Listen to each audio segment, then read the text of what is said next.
छोटी लड़की अपनी माँ के साथ रह रही थी और उसे इस बात का बिल्कुल अंदाजा नहीं था कि उसके आसपास क्या चल रहा है। एक आदमी जो कभी उसका पहला पति रह चुका था, उसने देखा कि माँ और बेटी कितनी गरीबी में जिंदगी बिता रहे हैं। वह इलाके का सबसे प्रभावशाली समाज सेवी था और उनकी मदद करना चाहता था, लेकिन जैसे ही महिला ने उसे देखा, वह अचानक गुस्से में आ गई। 7 साल पहले वह गर्भवती थी, फिर भी हर दिन 3-4 काम करके अपने पति के इलाज के लिए पैसे जुटा रही थी। एक दिन उसने आखिरकार ऑपरेशन के लिए पैसे इकट्ठा कर लिए, लेकिन डॉक्टर ने बताया कि उसके पति की हालत और बिगड़ चुकी है और अब उसे बचाने के लिए बोन मैरो ट्रांसप्लांट जरूरी है। और संयोग से महिला का बोन मैरो उससे मैच करता था। गर्भावस्था में बोन मैरो देना बेहद खतरनाक था, लेकिन अपने पति को दर्द में तड़पते देख उसने अपनी जान की परवाह किए बिना यह जोखिम उठाने का फैसला किया। उसका सिर्फ एक ही मकसद था कि उसका पति जिंदा रहे। जब पति को होश आया तो उसे बताया गया कि उसकी पत्नी बोन मैरो देने के दौरान दर्द सहन नहीं कर पाई और उसकी मौत हो गई। पत्नी को उस हालत में देखकर वह टूट गया और उसके पिता उसे जबरदस्ती वहां से ले गए, लेकिन किसी को यह नहीं पता था कि महिला में अभी भी थोड़ी चेतना बाकी थी और उसकी आंखों से एक आंसू गिरा। ऑपरेशन के बाद वह मानसिक रूप से अस्थिर हो गई, सब कुछ भूल गई, लेकिन उसने अपने पति के लिए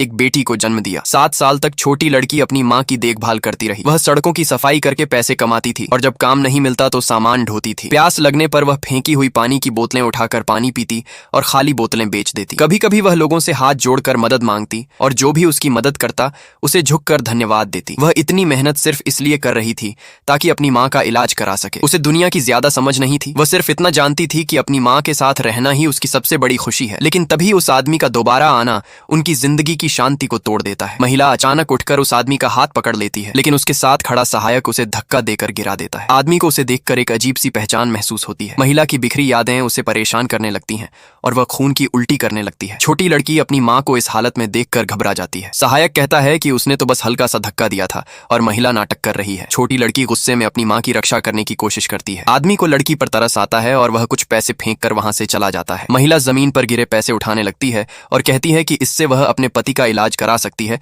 लेकिन आदमी को जाते देख वह फिर से बेहोश हो जाती है। कुछ दयालु लोगों की मदद से महिला को अस्पताल पहुंचाया जाता है, जहां डॉक्टर इलाज के लिए 4 लाख रुपए मांगते हैं। छोटी लड़की अपने पास के सारे पैसे निकालकर डॉक्टर से विनती करती है, लेकिन वह रकम बहुत कम होती है।